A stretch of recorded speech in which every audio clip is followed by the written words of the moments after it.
It's my great pleasure to be here. I'm heading the investment management team at Research Affiliates.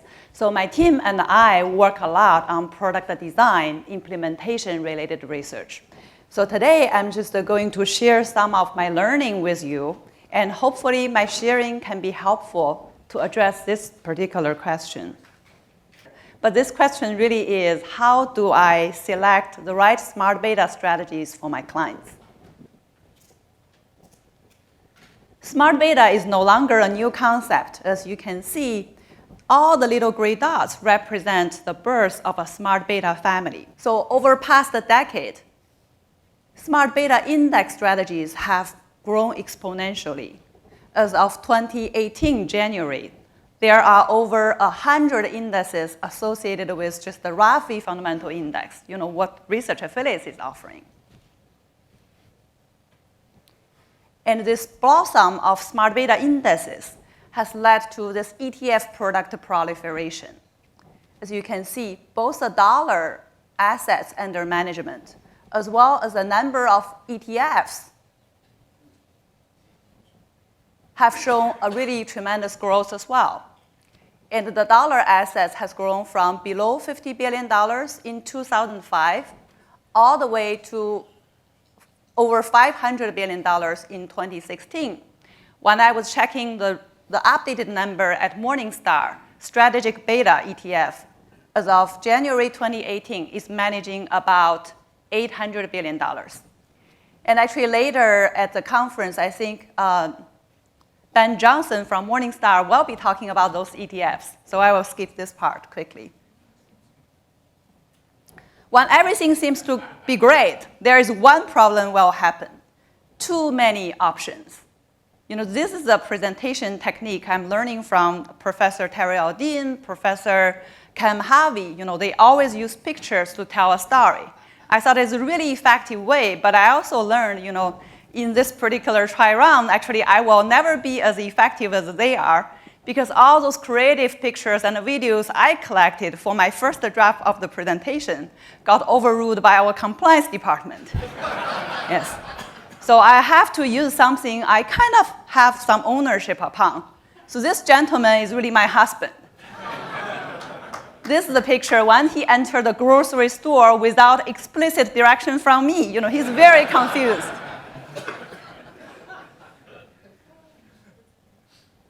So my advice today is actually super, super simple. In summary, it's just the one, do not do, and the two, please do. Do not chase after performance. There is a very lengthy academic and practitioner literature about this topic. Rob has done a tremendous amount of research on this. And actually, we have a partner of the firm, Jason Su, tomorrow will be having a full presentation covering this topic. Then please do follow these two steps. One is to choose robust smart beta strategies. This really helps you to reduce the dimensionality problem you are facing. The second do is to focus on product craftsmanship, how the product is designed, how this strategy is putting together. It's turned out to be a really reliable source of return premium for the smart beta investors. Again, for every topic, we start with a little picture. And this one is actually chosen by my little girls. I said, Mommy needs something look really scary because I have to tell people don't chase after performance. So they actually pick up this one. They said, this bear, Mommy, looks really scary. So do remember, trend chasing is very dangerous. You may get eaten by a bear. And company chairman Rob Arnott, co-authored with Vitalik Klasnik and Noah Beck on this particular topic. You can see if you don't have any information about past performance of smart beta strategy, you simply equate the smart beta strategy. You deliver basically 1.5 annualized excess return over a cap-weighted benchmark with a Sharpe ratio 0.34. If you actually have better information about how they performed in the past, you focus only on the past winners, the top 3 winners. You deliver a little bit lower excess return with also reduce the Sharpe ratio to 0.25. So the past performance, the past information is actually more harmful than useless. And this chart I grabbed from my co-authored work with our Chief Investment Officer, Chris Brightman. You can see not only investors are trend chasing, but also the product providers seem to be trend chasing as well. Right before the ETF providers submit the paperwork for SEC approval for the ETF launch, those underlying indices seem to deliver very obvious, positive abnormal performance over cap-weighted benchmark. And the magic happened right here. After the paperwork is submitted, on average, this awesome abnormal performance seemed to disappear. And similarly, when I work with John West on studying the index launching, so here is no longer ETF launch, but focus on index, you can see again, right before the index launching date, there is very clear pattern for a positive value add. And after launching, again, the performance of live index becomes so much noisy when you compare with that versus a cap-weighted benchmark.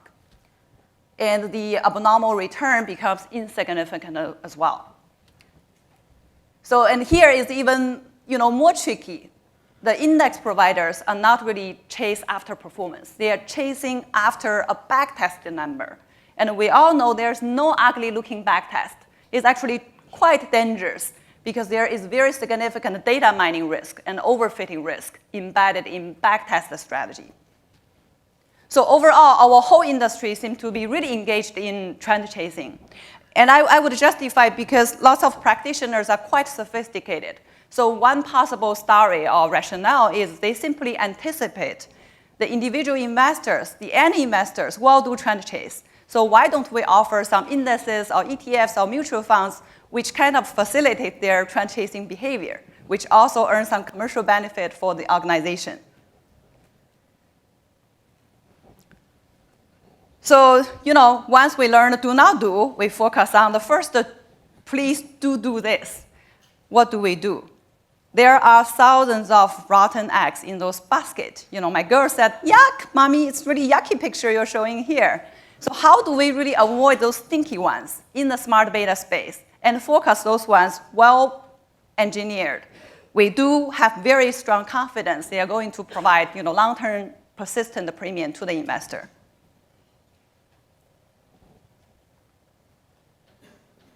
And my coworker, Jason Su, worked with Vitalik Klasnik and Noah Beck, published a FAJ article talking about the criteria for selecting robust smart beta strategy.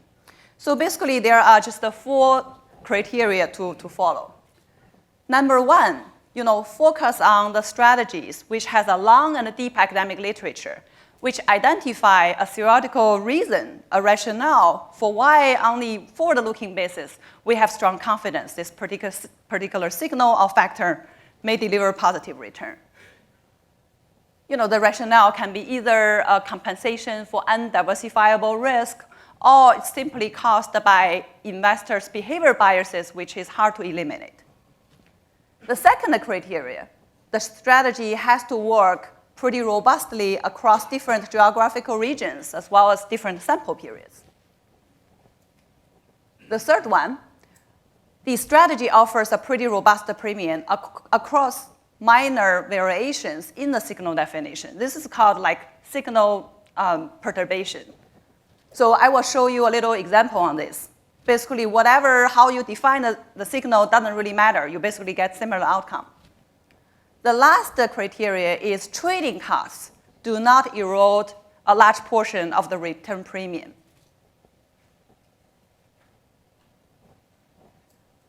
So here is an example of how the strategy's premium can be viewed as robust. When you change the definition of value from book to price to earnings to price or dividend yield, you see all the blue bars basically yield very similar returns, and all of them seem to be very strong and significant. Similarly, for the low-risk strategies, whether you are using total volatility or you are using beta, systematic risk, to capture the risk profile of underlying security, you deliver very similar returns to the investor. And the momentum, those yellow bars, again, regardless of your measurement period, they basically deliver pretty strong positive return. And when we go down to the quality or size bucket, things may not look as robust anymore. If you change the definition from one to the other, or how you classify small versus big, the return could totally disappear. And in addition, I do want to mention one more point, not delivered by the previously mentioned study, but rather by Rob's factor timing research.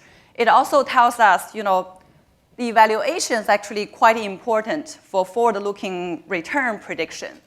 So if the past performance of underlying strategy is largely driven by the rising valuation ratio, which means the strategy is performing well, but it's getting more and more expensive, reflected in the price multiple of this underlying portfolio, it might become a dangerous decision to get in.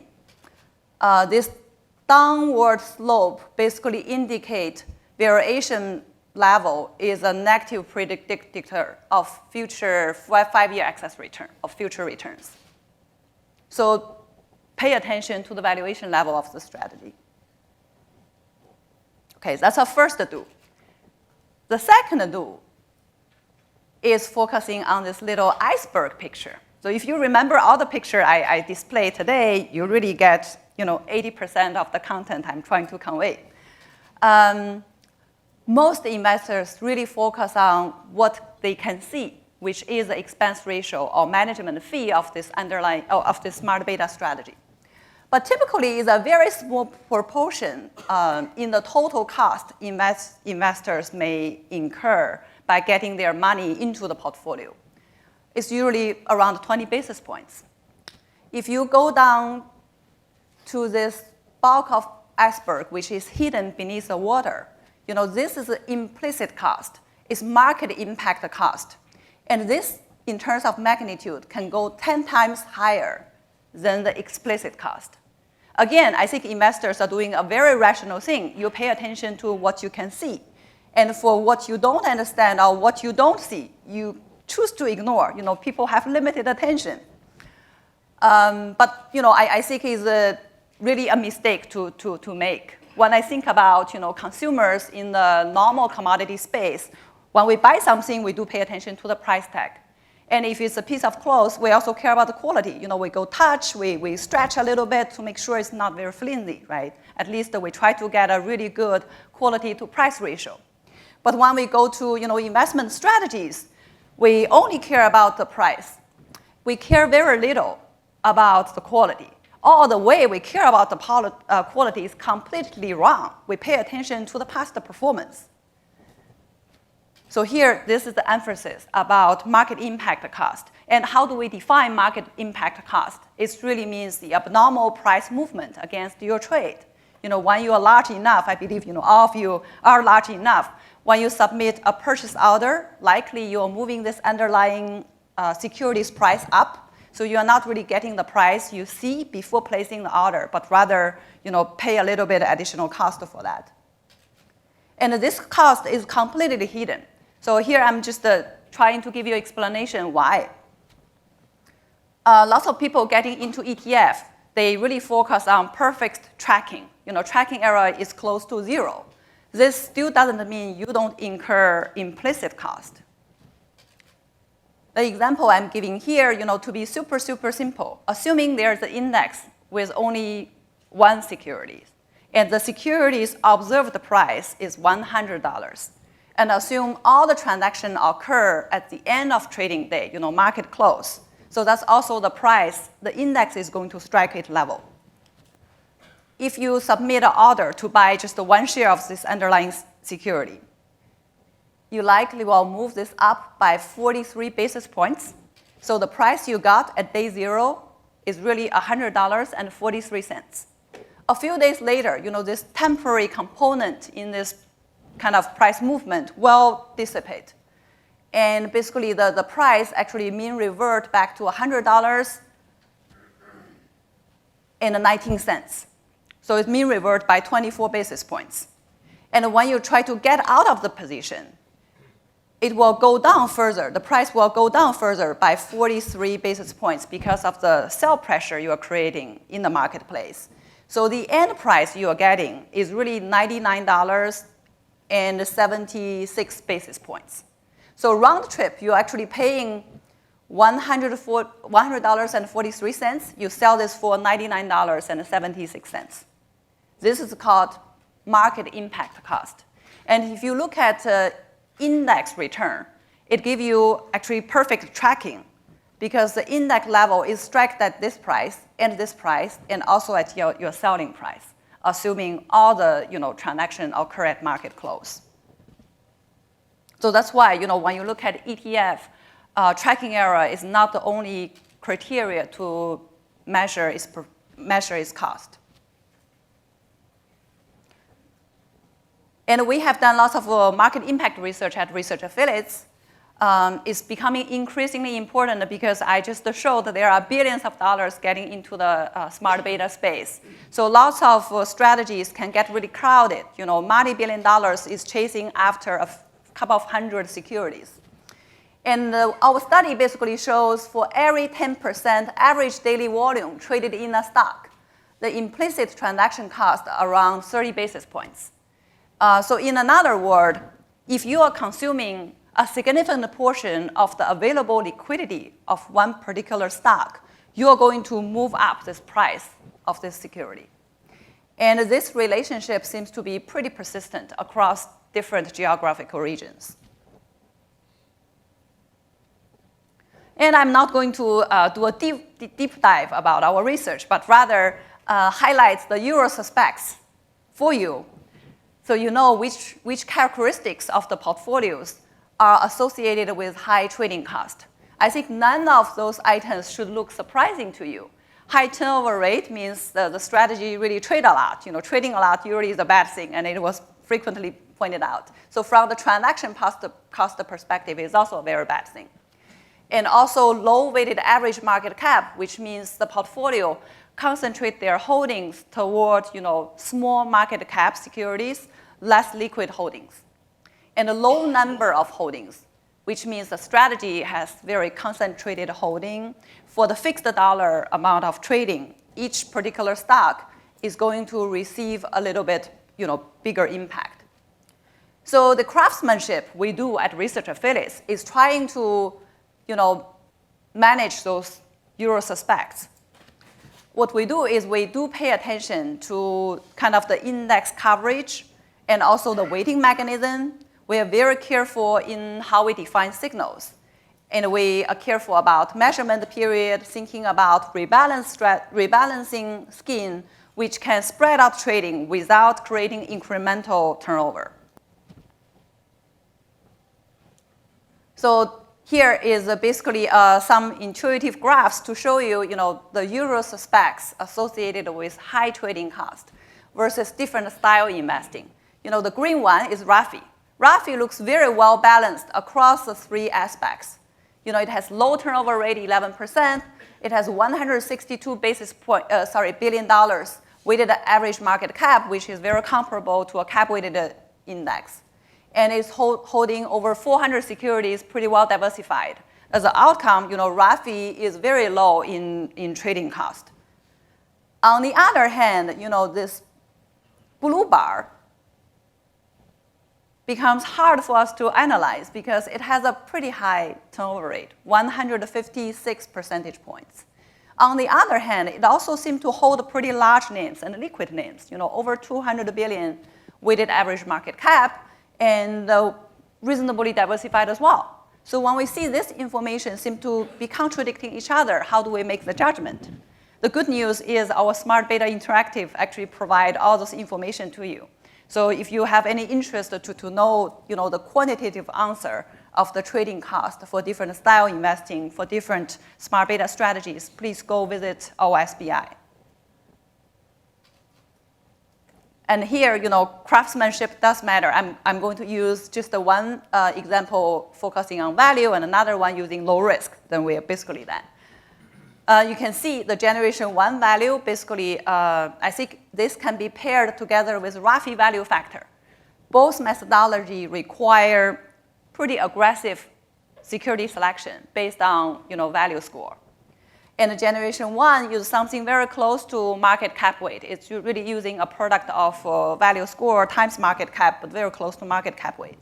And the RAFI value factor, by definition, is using fundamental matrix of the underlying securities to determine its weight. And you can see in terms of performance, RAFI is outperforming. It's not surprising because here we are a little bit more aggressive in security selection. We are doing top quartile, and generation 1 is doing top half. In addition, the RAFI weight really is very effective to remove the link between price and the weight, so we don't end up over-investing into expensive stocks and don't under-allocate to cheap securities. So that's why there is a return advantage. But in terms of transaction cost, we seem to be a little bit higher as well, by about 5 to 6 basis points. It's because of the choice we made. We focus more on value securities. We have a little bit more concentrated holding. The product design work is nothing magical, but rather making all the decisions regarding those trade-offs. And when we look at equal weight versus RAFI fundamental weight, both of them actually is very broad in terms of coverage. They basically select all the securities from the underlying universe, but you can see the equal weight has a higher transaction cost than RAFI fundamental index by 16 basis points, 17, 16 basis points. The reason is when you do equal weight, you will allocate a very significant portion of your assets into smaller, less liquid names. Those are more expensive to trade. That's why if you want to have a broad exposure to market, RAFI might be a better choice. And if we look at low-risk strategies, this unconstrained mean vol, actually across the board, I would say all the strategies we display here seem to be pretty effective in terms of volatility reduction. The market vol is around 16%, so all of them are reducing the vol to 12 to 13%. But if you look at the unconstrained mean vol, the one, not surprising, give you the best volatility number because that's the objective function the optimizer is trying to achieve. But on the other hand, the cost in terms of basis points is close to 400. So that's not a sensible strategy for investors to get in. Then, there is a constrained version of minimum variance portfolio. Basically, you make sure this turnover is not 3 digits, but rather you constrain your turnover to be 20% per year. In addition, you make sure you don't have lots of holdings on micro cap securities. You make sure the portfolio holding is benchmarked toward a cap-weighted index. Individual holding, sector allocation, region allocation, all look somewhat comfortable for investors. Then you sacrifice the volatility by 1 percentage point, but you do reduce your transaction cost to only 1/10 of it. So that's a trade-off worth making. And if investors feel uncomfortable about doing optimization, it's black box, and people like to use heuristic type of low vol strategies. Low vol strategies in heuristic space actually, turnover is not only lower, but also predictable. This is a naive low vol strategy. Basically, you select securities which have lowest total volatility over past 1 year, and you do an inverse of volatility weighting. The other strategy, RAFI low vol factor, you select securities which have lowest systematic vol, and you do a RAFI weight. And you can see this particular low vol matrix, offer you really good risk profile because the lowest volatility security get highest weight. On the other hand, the transaction cost of this naive low vol strategy is 4 times higher than RAFI low vol factor because when you do inverse of volatility weighting, you are doing pretty much equal weight. You already selected the few securities which offer you lowest vol in the space, right? So they all have similar volatility. The range of volatility is very natural. By inverse of vol, you basically assign close to equal weight. And we already talked about equal weight relative to fundamental weight. You really allocate more dollar into smaller names, which create a higher transaction cost. So this chart here, is a highlight of the hidden component in the total cost. Might be a dominant one. Expense ratio across different style investing. The range is not that wide. Typically, the range is 20 to 30 basis points. But if you focus on the vertical bar, the difference between the vertical bar, for example, the purple ones, the low-risk strategy, the naively constructed low vol can consume you 2% in transaction cost, assuming the assets under management is $10 billion here. And versus, thoughtfully designed low vol factor is only, 10 basis points. So it creates very big difference in the vertical direction versus the expense ratio here.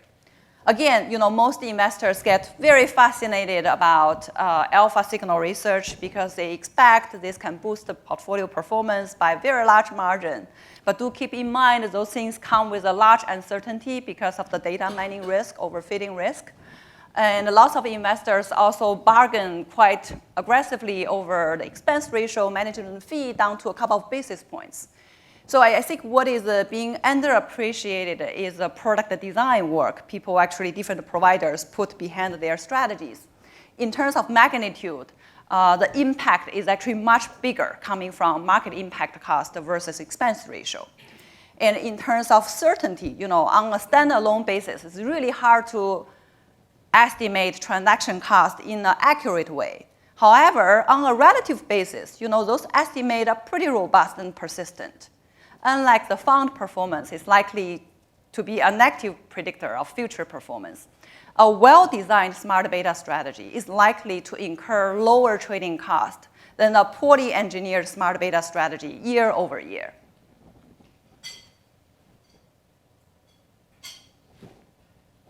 Okay, I had a better version, but we can just remember this one.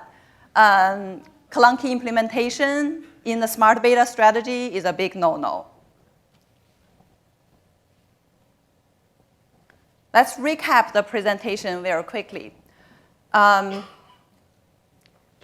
Even though there are so many smart beta strategies offered in the space, but don't worry, if you follow my advice about 1, do not do, and 2, please do. Do not chase after performance. Please do choose robust smart beta strategies, follow the criteria I highlighted before, and do focus on the product craftsmanship. I think this part should take people's due diligence effort, mostly. And if you follow those advice, likely you will choose the strategies which deliver well-understood sources of excess returns through simple, transparent, low-cost index chassis, which give you better net of cost return Sharpe ratio and improve your client satisfaction. So that's the end of the presentation. Thank you.